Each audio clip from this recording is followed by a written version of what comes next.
Well, first on this list of lazy and inexcusable parenting is an absolute classic. It's Saturday afternoon and you and your friend Jimmy from across the street are knee-deep in Lego. You manage to quickly steal all the good bricks because fuck socialism and build yourself a quality spaceship. Meanwhile, Jimmy, who's a little slow on the head due to his mother's alcoholism, also attempted to build a spaceship, but instead made a cube and ate half the bricks. You take your ship out for a spin and fly it around the house whilst making shit spaceship noises like a mentally challenged 40-year-old. Only a short time into your flight, you fuck up big time and knock your mum's favourite vase over. Oh, crikey, you think to yourself. Before you even get a chance to frame Jimmy, your mum appears behind you livid. You little shit! You better get that cleaned up! Oh, you're in so much trouble! Just as you're about to summon up the best defense imaginable, your fucking eyes betray you as you stand there, tears streaming down your face, mouth open wide like a scene from Gary Glitter's Notebook. Untroubled by your emotional outburst and vulnerability, your mother retorts, "Stop crying, or I'll give you something to cry about!" I beg your fucking pardon? I'm already crying about something, you bloody retard. Would you prefer I send my cry off for approval first, you fucking sociopath?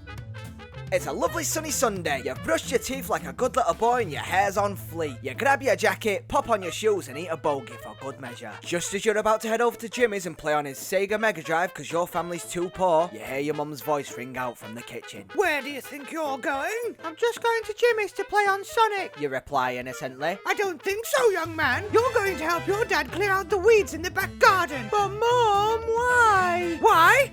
Why? Because I said so, that's why." "Because I said so? When the shit did we move to North Korea? Fuck me and my ass. Yes, great and noble leader, right away. It's my own fault, really. It's not like you made the decision to squeeze me out of your bitter, resentful twat. Oh yeah, don't worry about me. Choices for wankers anyway. It's not like I'm gonna resent you when I'm older, throw you in a retirement home, and as you ask me with a disapproving face, 'Why, son?' I reply, 'Because I said so, you cunts.'"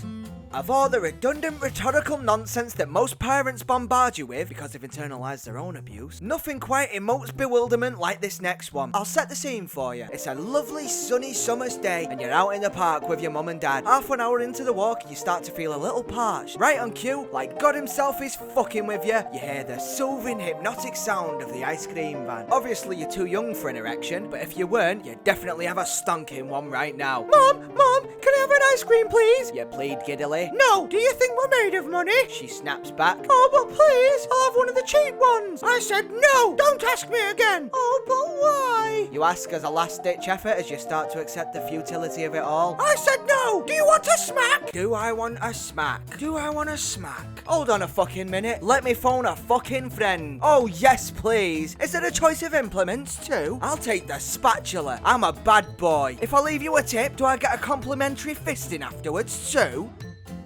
It's Friday afternoon and you just finished school for the week, and if you thought life couldn't get any better, you found a pound coin lying helplessly in the middle of the road. Like a scene from Metal Gear Solid, you acquire your newfound fortune, and like all 10-year-olds who have an inability to defer gratification, you head towards the local shop to spend it all on sweets. As you arrive home, you stand at the door, on edge and nervous, removing all evidence of your indiscretion like an alcoholic who started relapsing and hasn't told his family. Stealthily, you slip through the door and head straight upstairs, but not a moment too soon, you hear your mum shouting from the kitchen. "Hey love, tea will be ready in 10 minutes. Fuck! As you begin to question your choices in life, you do what all self-respecting but desperate individuals are doing in this situation. You go and try and squeeze out a quick poo. 15 minutes have passed and the situation is dire. Operation pre-meal shit failed miserably as you could only muster up a small hamster poo. And to make it worse, your mum cooked chili con carne for tea. As you sit defeated, after only managing a few mouthfuls, you look over at your parents as they wipe their fucking plates clean. "I'm full up," you tell them, putting your best puppy dog eyes on display. "What do you mean you're full? There are bloody kids starving in Africa. You're gonna sit there until you're finished, young man." "Kids starving in Africa? How the bloody hell is that my fault? You bought it and cooked it, you stupid cunt. Talk about a fucking guilt trip. Jesus Christ. Fuck it. While we're at it, why don't we send all my toys, clothes and pocket money to them while I sit here and write them a fucking letter of apology?" You wanna be in my gang, my gang, my gang. You wanna be in my gang.